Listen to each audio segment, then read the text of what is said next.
been a few weeks since the last time we recorded a video. Yeah. I think it's been almost 3 weeks. Yeah, the last one we recorded, I believe I was telling about the herbal supplements that I've been taking. You want to elaborate on that? Have you been taking them? What's up with your herbal supplements? I have decreased because it became overwhelming for me, and I decided to just pick a few that I would take daily, and I ended up doing a probiotics, the iron pill, and the tea. Yes. Let me see. What else? Is there anything that you want to talk about that you feel like you want to highlight? Well, during the time that I have not been recording, I have been having some gut issues. I believe is related with doing the research, related to like IBS or leaky gut or colitis. I get those symptoms. So I've decided to start doing fasting. Yesterday I had just only juice, natural juice, not juice with sugar in it. My daughter juiced some, what do we have? Beets, pineapples, and carrots. So I drank that all day yesterday. And apples? And apples, yes. And today I had a soup to start off with, and I don't know what I'm gonna have light later, and then tomorrow I'll do some more juicing. So I'll go back and forward with that, and continue with probiotics and prebiotics to get this gut back to working how it should. I also started physical therapy today, which I was so excited about. My trainer Molly said I did really good. So my next visit will be Wednesday. So I'm just looking forward to the recovery of that.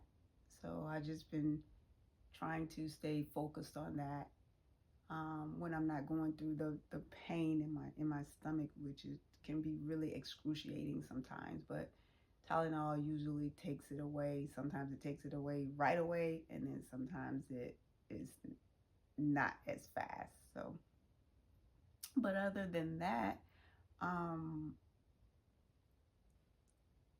Yah is blessing and healing and restoring me. So, still taking it one day at a time.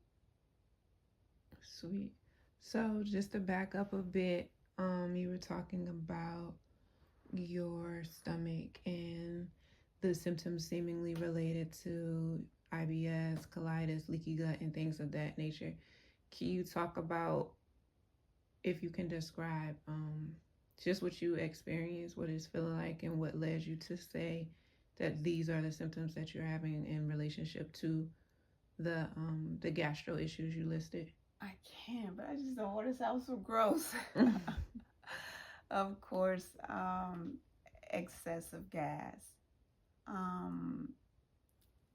My stomach feels like it's a contraction, like it's really squeezing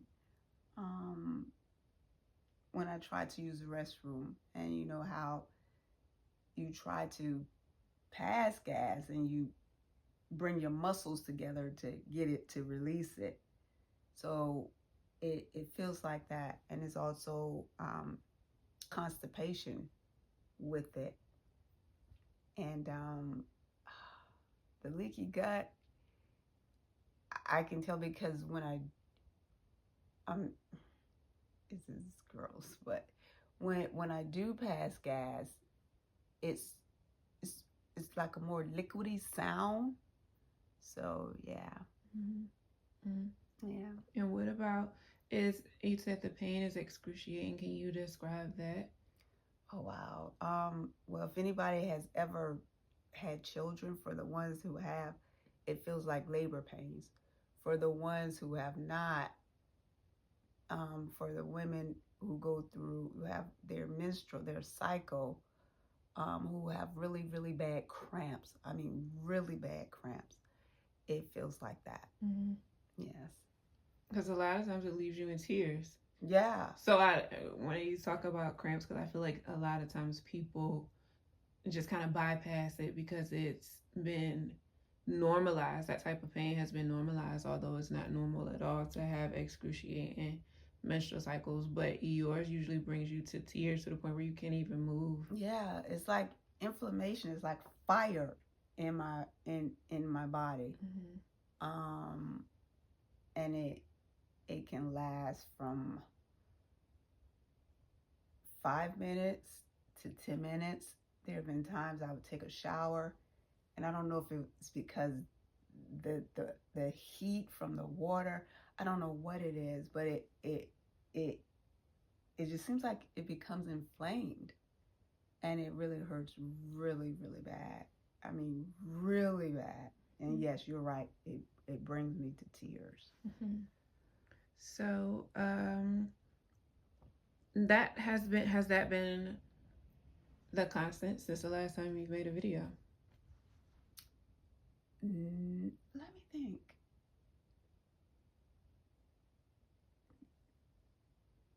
Since I last made a video, it has been a constant. Mm-hmm. Yeah. And now you're saying you cut back on your herbs. And I want to go back to when you were talking about fasting. So would you describe what you're doing as intermittent fasting? Are you doing your own thing? Can you talk about what type of fasting you're doing? Well, yesterday was the first day. Mm-hmm. But I do want to turn into like an intermittent fasting. But today was the first day I decided I didn't want anything to eat because it seemed like whatever I ate, it just bothered me. So I just wanted something to drink, and that held me down. I didn't get hungry for food. So now I've also been thinking about because I was so happy when I was starting to get my appetite back. You guys remember I was a Subway queen. I mean, Subway, Subway, Subway, Subway. Um, I even had some Thai food at once, and I think I'm just doing too much because I'm able to do it, and that's not how you're supposed to do it, because my diet is supposed to totally change. So now I'm at that mindset of changing my diet. So I've been watching uh, videos of raw and vegan.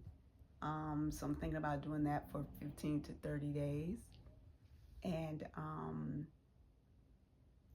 again, like the intermittent fasting, usually I don't eat until about 12, unless my daughter's like, Mom, you know, you got to eat something because the day before you didn't eat as much. So you got to have something. But, and my goal is to stop eating by 7 p.m. Yeah. Okay. And I think that may help and maybe rejuvenate the things going on in my body, the cells, the gut. Just give it time to heal. I didn't really give it time to heal because once I was able to start eating, I started eating. I started crushing, and that wasn't the way to do it. Right. I think that's a great perspective.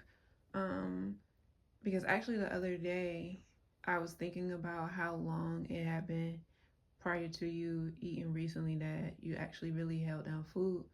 And it's almost been a year since you really had a real appetite. Yes. Because even prior to your diagnosis, your appetite started to dwindle. Mm-hmm. And you weren't eating it as much as you usually would. And your appetite wasn't as high as it had been prior to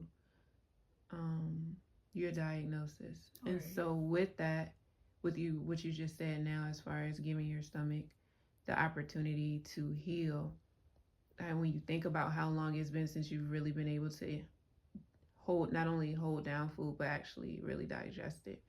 Not just in the quantity of it as far as like, oh, how much I ate at this one sitting, but just throughout the day, just regularly, your normal, right? And just not being able to do that for almost a year. So now, like you said, it probably is going to take the intention that you have to heal your stomach from the inside out. Yes, I agree. Mm-hmm. Most definitely. Right, because it's been so long, and so just to start eating, you know what I mean? Even if it is just one thing, to just eat like your stomach is at its previous capacity or at its previous capability probably could contribute to some discomfort just because it's been so long. Right. Interesting perspective. Yes. All right, so some new things. You got your nose pierced while you were gone. Oh wow, yeah. Which side is it on? No what? Yeah. I did, my granddaughter did, and my daughter all at the same time. It wasn't something that I have always wanted to do. I never have been like, oh, I want to go get my nose pierced. Right. But my grandbaby did, and my daughter did, and they was like, hey mom, why don't you come along? And I'm like, oh, and I put it off for a whole month. And when I made the promise to go the following month, I had to do it. And I'm glad I did. It wasn't as bad as I thought it would be. Yeah. But I don't want another one. Never again? Never again. No, thank you. It was a cool experience, though. Yeah, it really was. And to do it with my daughters, and even the people at the shop was like really excited. They was like, oh my gosh, 3 generations. This is so cool to us. So yeah, we were a blessing to them, and they were also a blessing to us. Right. Yes. And like you said, you started physical therapy today. Yes. Today was the first day of physical therapy. What does that mean for you? That means I'm on my way. That means I'm on my way to restoration and getting back to the things that I was doing, like driving and moving around on my own, and just being able to, I don't know, just do things by myself. Yeah. Yeah.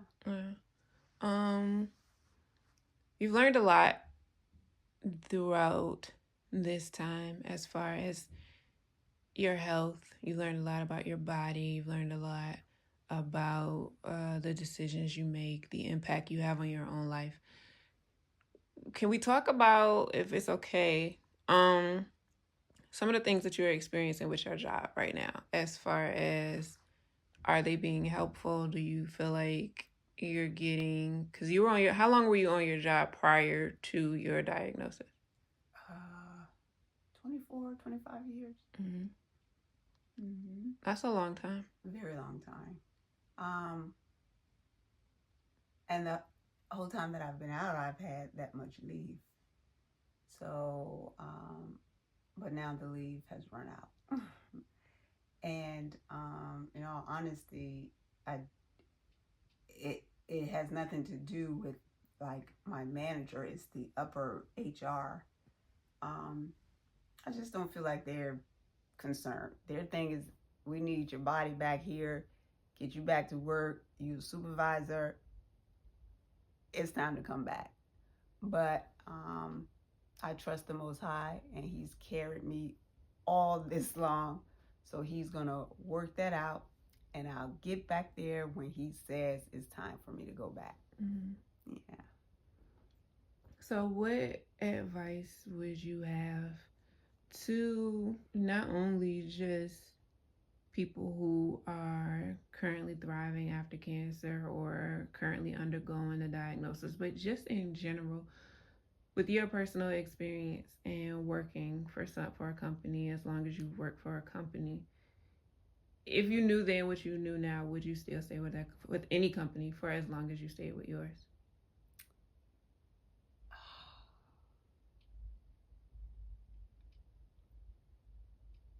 Yes and no, because throughout time, well, before I was diagnosed with this is more serious than my daughter having a baby and I need to be home with her, because I never had issues before now. And also, too, a lot of the people who were there then have retired. So they have changed the policy. Um, but I would say no, because you want a company to care. You want, and especially if you're a great worker, if you're a good worker and you go to work every day and you work hard to the best of your ability, then I feel that they should, in return, do something for you. But that's not how it is unless you have your own business. So that's just how it is in the workforce out there. So you got to deal with what you got to deal with, or get your own. So it's kind of a hard question to answer, because you got to go with how you feel, how you need it to go, so you got to do what's best for you. All right. Yeah. And speaking of doing what's best for you, what's best for you right now? What's best for me right now? Oh my gosh. You know what I've been thinking about today? I used to love this song. It's by Mary J. Blige, and it says, how does it go? I like when I see when I walk it past the mirror. Worry about something, something. I must stay classy. Gotta keep my head up high. And I'm not gonna let anything bother me. I don't know. I'm all over the place with her words. I'm sorry. But anyway, I'm feeling good. I'm feeling good from my head to my shoes. Know where I'm going and I know what to do. I started up my point of view. I got a new attitude. So I'm feeling good. I'm looking forward to the warm weather coming. I'm looking forward to getting out there walking and exercising. I'm looking forward to getting out there and sharing my journey with people. And also, when going through this, know that you are not alone. There are people out there who help. The next time I do a video, I'll try to remember, or have a pamphlet, because I have had assistance where people have donated to help me out with things here and there, and I'm so grateful for them. So just know to reach out, do your research, and find people who donate to people such as us who have cancer or who have had cancer. You're not alone. And there is help out there for you. And that's it. And that's it.